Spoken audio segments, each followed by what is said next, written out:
8:12 en el territorio continental ecuatoriano, buscando la verdad y abogando por la unidad nacional en pro de la paz y la seguridad del Ecuador. Queremos saludar al ingeniero Nelson Baldión, experto petrolero, para hablar sobre la situación del sector petrolero. Leíamos el editorial en diario La Hora, que dice: el sector petrolero agoniza frente al populismo. ¿Se puede decir que el sector petrolero está agonizando frente al populismo en el Ecuador? Buen día. Buenos días, estimado Miguel. Muchas gracias por la invitación. Pues las cifras hablan por sí solas. Un decremento de producción de casi 100.000 barriles de lo que se alcanzó el pico en el 2014. Mayores importaciones de lo que se produce aproximadamente.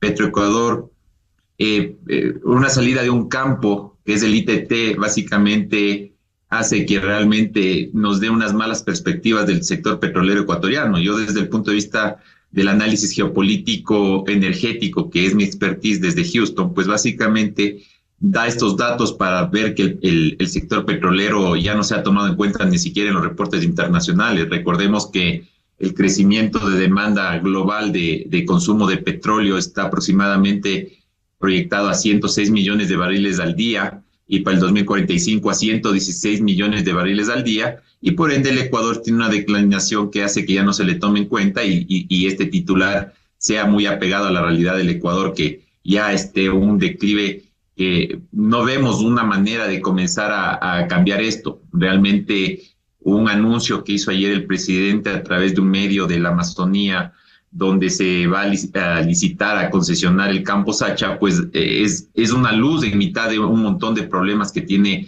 al momento la estatal petrolera, que hace que realmente se pierda la esperanza de generar incremento de producción para tener más divisas que sostienen la dolarización del Ecuador. Ingeniero Baldión, y frente a este panorama, ¿cómo enfrentar a fin de por lo menos recuperar la producción petrolera, generar más recursos para el Estado, a sabiendas de que en medio de esta crisis en la caja fiscal, el dejar de explotar en una parte del Yasoní, en el bloque 43, va a ser mucho más grave en la reducción de los ingresos petroleros para el país? No solo es grave solo por dejar de explotar. Mire que en los últimos reportes de noticias nacionales se ha visto cómo hay cruces de guerrillas y estas zonas de Orellana, básicamente porque estos grupos irregulares van a buscar estos campamentos que quedan casi abandonados, básicamente, o totalmente abandonados, para hacer temas de avanzada. Lo que me preocupa es que estos grupos irregulares, de mineros irregulares, de taladores de árboles irregulares, pues tomen estos campos de abandono y sean bases para las guerrillas. Eso yo creo que sería un problema bastante grave.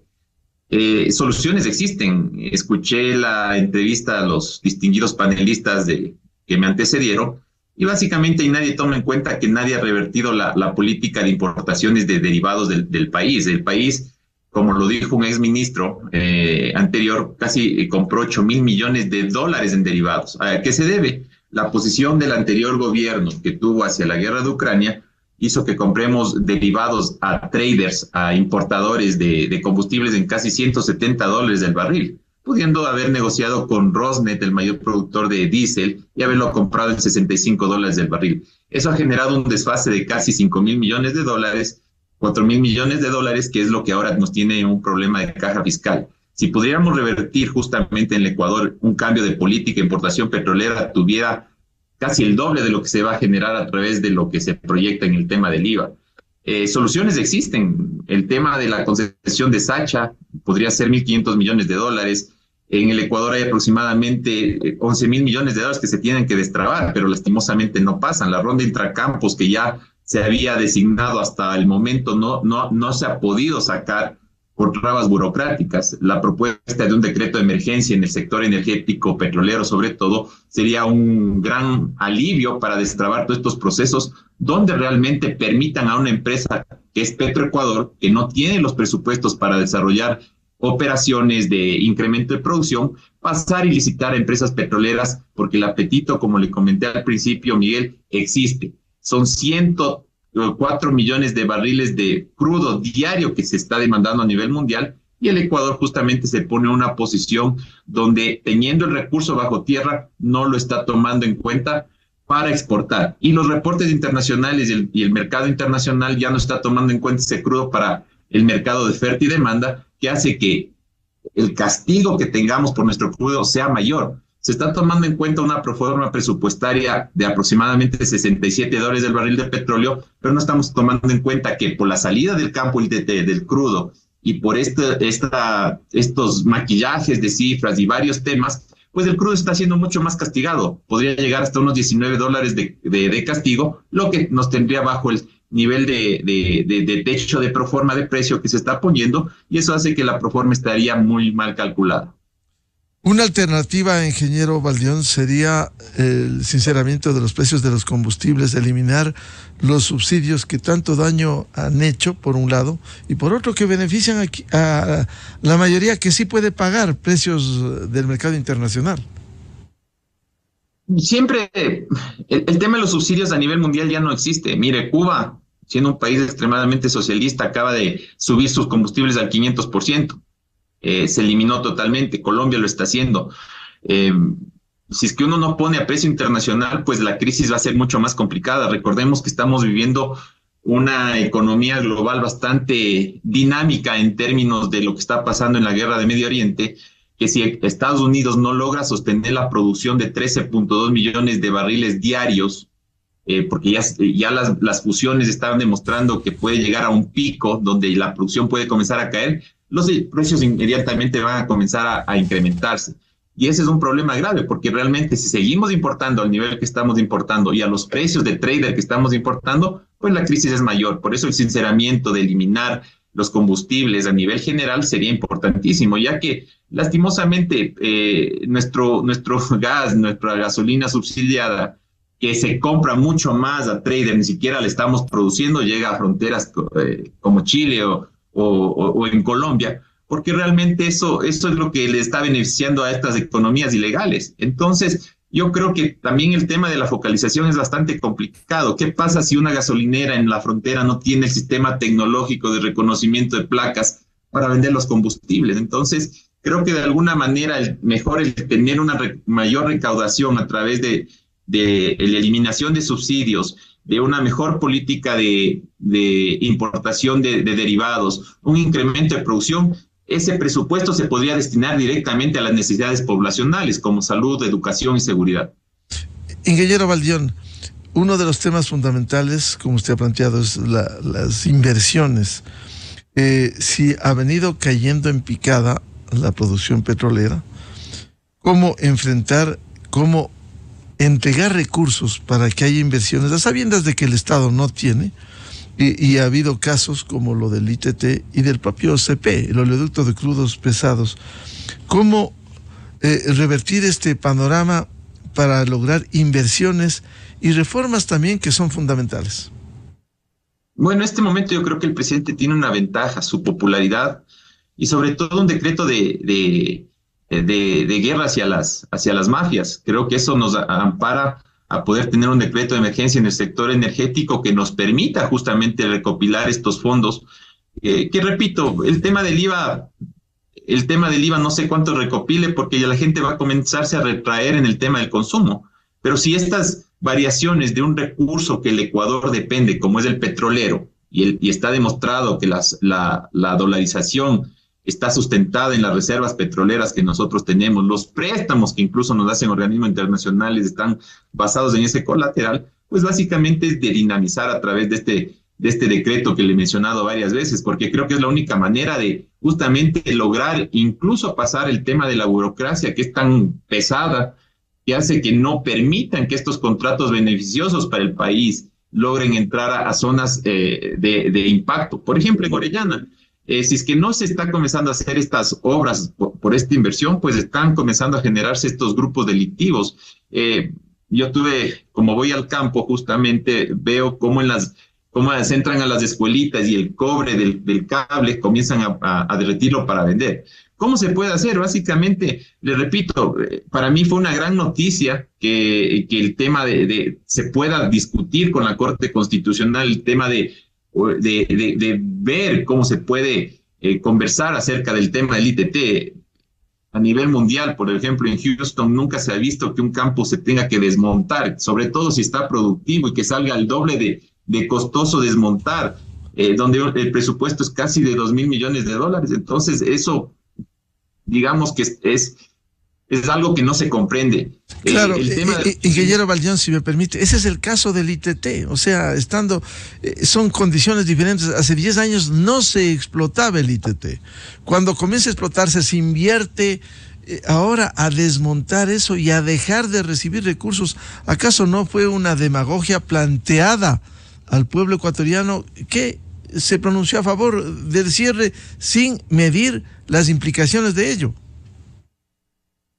Eso se venía a venir. Básicamente un presidente del último periodo que anuncia en campaña que va a apoyar la consulta por tener el voto de los ambientalistas, termina hablando sobre el incremento de producción a 1 millón de barriles. Eso desde el punto de vista de análisis internacional nunca tuvo una validez. Y ya comenzaron las discrepancias y por eso nunca se llegó a aumentar la producción que se ofreció. Entonces, lo que usted comenta a nivel internacional, por eso los reportes internacionales ya no toman en cuenta al crudo ecuatoriano como un referente para ponerlo en mercado, justamente para poder generar clientes donde está la oferta y demanda.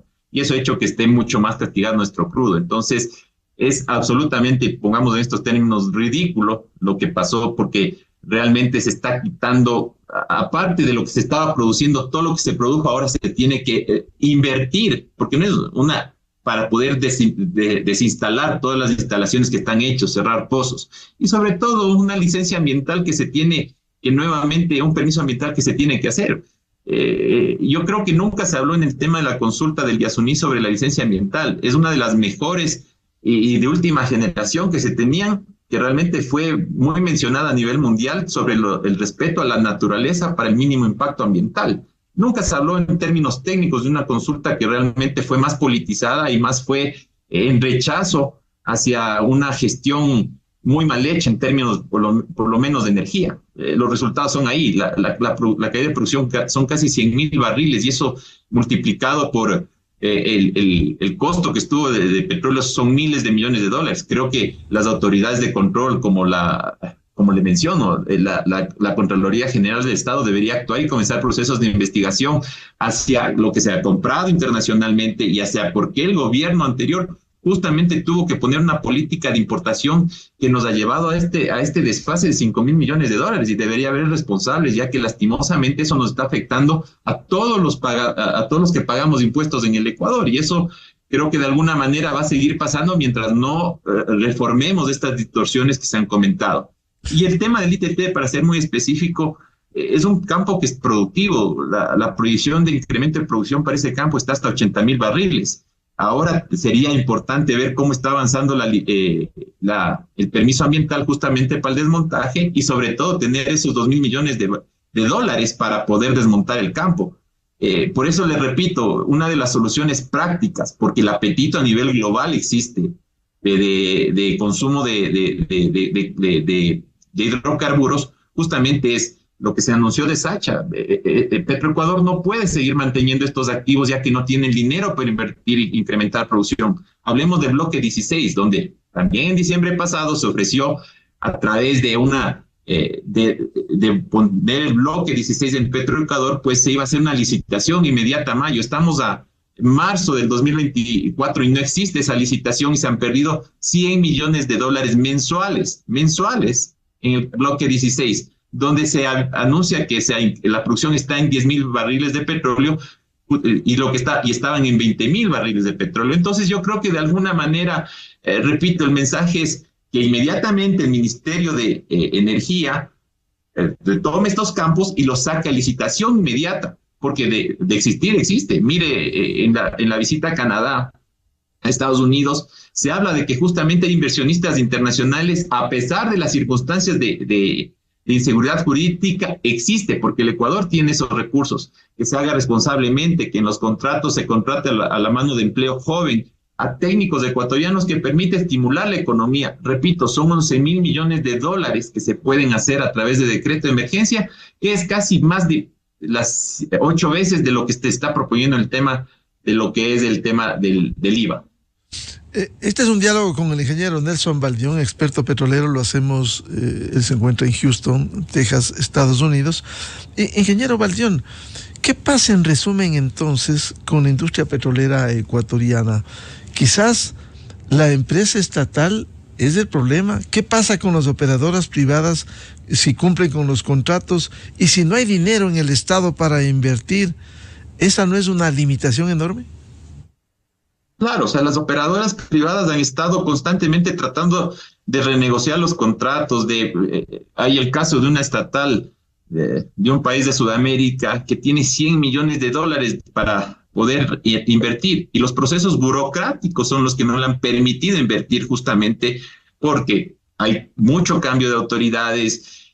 Han ido demasiados gerentes de Petroecuador, demasiados ministros, que esos procesos hacen que no tengan una estabilidad y el sector está estancado, el sector que está impactando al 30% del PIB nacional.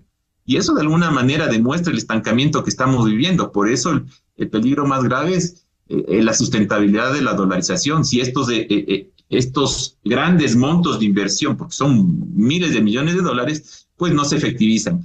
Y yo creo que es básicamente el tema de los procesos burocráticos que existen, del miedo a firmar por la Contraloría, a la persecución que existe, y eso de alguna manera hace que realmente este sector tan importante y vital para la economía no haya avanzado. Por ejemplo, les repito, está la ronda intracampos, se puede hacer una ronda suroriente, hay 20 clústeres petroleros, el tema mismo de la caída de las licitaciones del campo Amistad, del tema del cierre de mecheros. Mire usted cómo ha ido fallando. Y a veces se habla que solo es el tema de que se va hacia una agenda de importación. Importar se ha vuelto muy fácil, ya que se entra a un concurso, se asigna y se comienza a importar. En cambio, para incrementar producción es un proceso largo, engorroso, de mucha demora, que luego puede caer sujeto al tema de la Contraloría, que muchas veces los auditores de Contraloría no entienden bien el negocio petrolero, y eso hace que tengamos terminando con autoridades que tienen buena voluntad de entrar a estos procesos de incremento de producción, terminen siendo juzgados y glosados.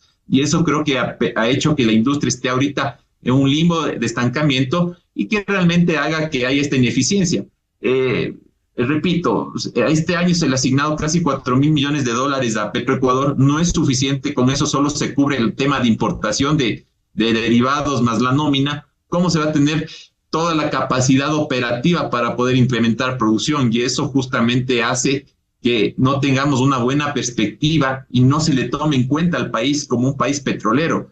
Mire, el caso de Guyana. El caso de Guyana, un país chico que está haciendo offshore, pues básicamente está produciendo más que Ecuador, 650,000 barriles de petróleo, y va al incremento. Lo mismo está pasando con Colombia, lo mismo está pasando con Brasil, con México, que son casos cercanos, y donde Ecuador tiene muchos más reservas que el mismo México. Entonces tomemos en cuenta que realmente hay una ineficiencia y una falta de profesionalización de la industria petrolera, donde creo que el criterio básico para que mejore esto es que Petroecuador inmediatamente pasa a ser una empresa SA con 51% de acciones del Estado ecuatoriano y 49% de accionistas privados, que le dé un gobierno corporativo transparente para eliminar de una vez por todas la corrupción que existe dentro de la empresa. ¿Eso permitiría, ingeniero Baldión, revertir esta situación en donde casi es un círculo vicioso? No hay recursos desde el Estado para invertir y simplemente el sector petrolero va de mal en peor.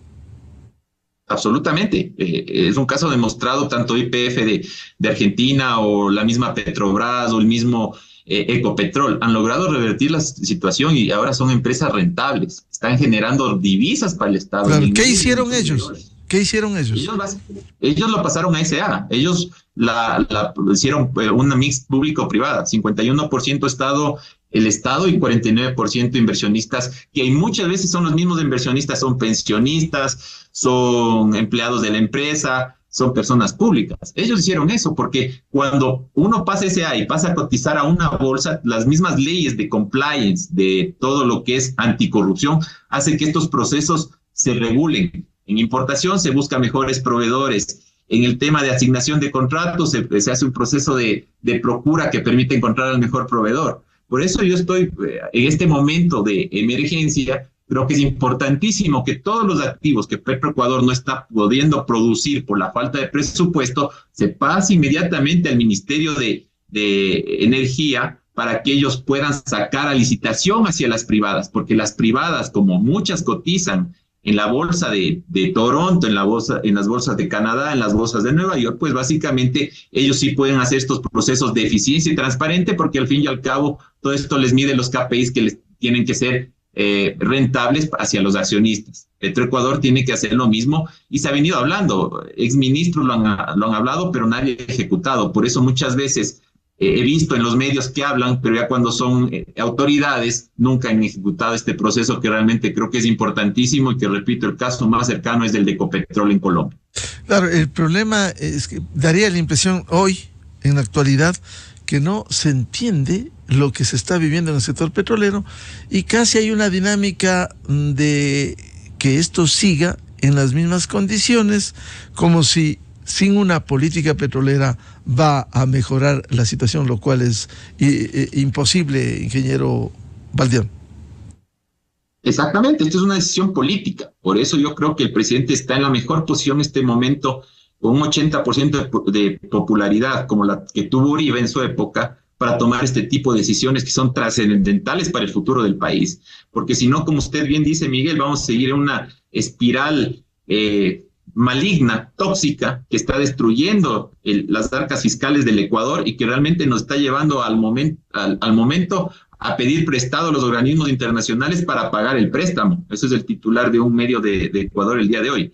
Y eso es malo para el país, ya que lastimosamente eso va a generar un círculo vicioso de mayor pobreza y por ende mayor violencia, y eso es lo que está llevando a que nuevamente en el Ecuador comience a la gente, al no tener un plato de comida en sus mesas, pues entre a estos círculos de delincuencia que están volviendo nuevamente en un estado de excepción al resurgir en el Ecuador, ya que también hay que ponerse en los pies de las personas, por ejemplo, en las zonas de impacto. El mismo hecho del decremento de la producción, de que comiencen a cerrar los campos, comienzan a haber problemas comunitarios, que antes estaban solventados por las empresas, que antes tenían agua, luz, conexión a internet, educación, que ahora ya no lo tienen, y por ende comienzan a salir a las ciudades y ante no tener fuentes de trabajo por esta irrigación justamente en la economía, pues básicamente están tomando la decisión de a cualquier costo tener que llevar un plato de comida a su casa, así sea que tengan que secuestrar o matar o entrar a las economías ilegales que son las que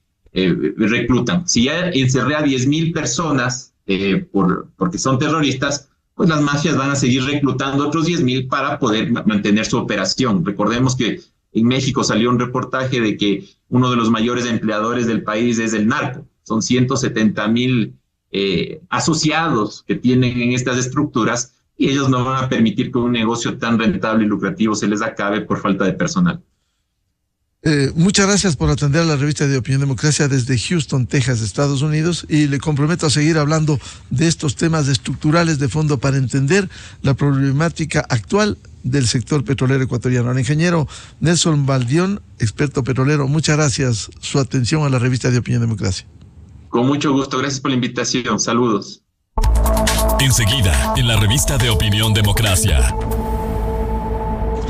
8:35 minutos en el territorio continental ecuatoriano. Vamos a una pausa publicitaria y ya volvemos. Previsto un diálogo con el expresidente del Tribunal Supremo Electoral y de Voces por la Democracia, doctor Carlos Aguinaga, para hablar sobre la situación electoral, la consulta popular, el fondo partidario permanente, los cuestionamientos que hay al manejo de este fondo en algunas organizaciones políticas y también este pronunciamiento último del procurador que da luz verde para renovar al Tribunal al Consejo Nacional Electoral y al Tribunal Contencioso Electoral.